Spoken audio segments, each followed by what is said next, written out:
రెండో రోజు ఢిల్లీలో ఏపీ సీఎం చంద్రబాబు పర్యటన. ఇవాళ ప్రధాని కేంద్ర మంత్రులతో భేటీ కానున్న సీఎం చంద్రబాబు.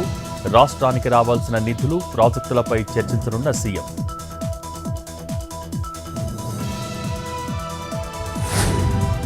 ఉమ్మడి కడప జిల్లాలోని జెడ్పీటీసీలకు వైసీపీ అధిష్టానం పిలుపు.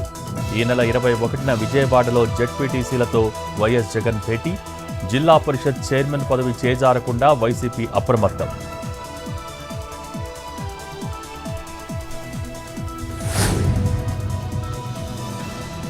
సిద్దిపేటలో అర్ధరాత్రి జరిగిన ఘటనతో పోలీసులు అలర్ట్. క్యాంప్ ఆఫీస్తో పాటు అడుగడుగునా పోలీస్ పహారా. సిద్దిపేట ఎమ్మెల్యే క్యాంప్ ఆఫీస్కు భారీగా చేరుకుంటున్న బీఆర్ఎస్ కార్యకర్తలు.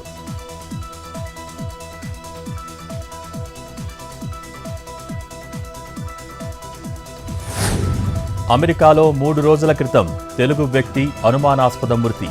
హనుమకొండ జిల్లా ఆత్మకూరుకు చెందిన ఏరుకొండ రాజేష్.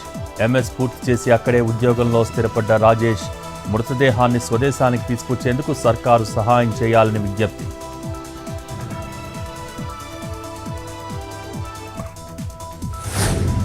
రాజన్న సిరిసిల్ల జిల్లాలో బీఆర్ఎస్ నేత వివాహేతర సంబంధాన్ని బయటపెట్టిన భార్య. గత కొంతకాలంగా రాధికారెడ్డి అనే వివాహితతో ఉంటున్న శ్రీకాంత్ రెడ్డి హైదరాబాద్లో ఉండగా రెడ్ హ్యాండెడ్గా పట్టుకుని దాడి చేసిన బంధువులు.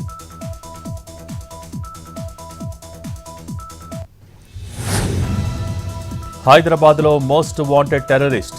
నిఘాకు చిక్కకుండా 6 నెలలు గడిపిన ఉగ్రవాది రిజ్వాన్.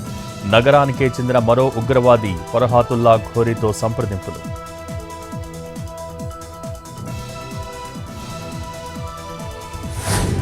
ఢిల్లీలోని కల్ కాజీ ఆలయానికి వెళ్లిన మనీష్ సిసోడియా.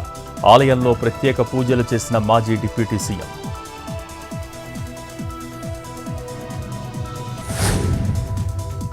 ఫైవిన్ యాప్ మోసాలపై ఈడీ దర్యాప్తు ముమ్మరం. యాప్ నిర్వాహకులకు చైనాతో సంబంధం ఉన్నట్టు గుర్తించిన ఈడీ. బెట్టింగ్ యాప్ ద్వారా 400 కోట్ల మోసానికి పాల్పడ్డ నిర్వాహకులు.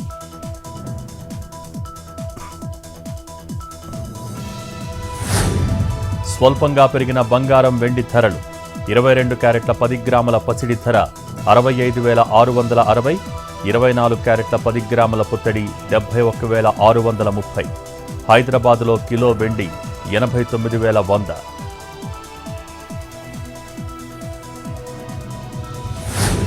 తిరుమలలో పెరిగిన భక్తుల రద్దీ. వైకుంఠం క్యూ కాంప్లెక్స్ నుండి శిలాతోరణం వరకు క్యూ. నిన్న స్వామివారి హుండీ ఆదాయం 3,63,00,000.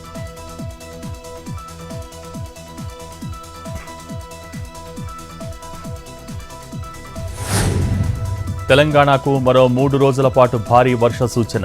పలు ప్రాంతాలకు ఎల్లో అలర్ట్ జారీ చేసిన వాతావరణ శాఖ. గంటకు 30 నుంచి 40 కిలోమీటర్ల వేగంతో వీయనున్న ఈదురుగాలు.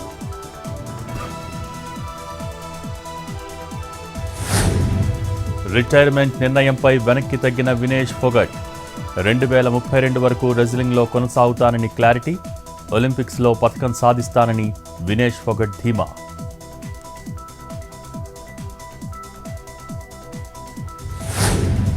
రైల్వే ప్రయాణికులకు గుడ్ న్యూస్. 15 ఆగస్టు వారాంతపు సెలవుల కారణంగా ట్రైన్ సర్వీసులు పెంపు. ఈ నెల 19, 20న మరో 8 రైళ్లను పెంచిన దక్షిణ మధ్య రైల్వే.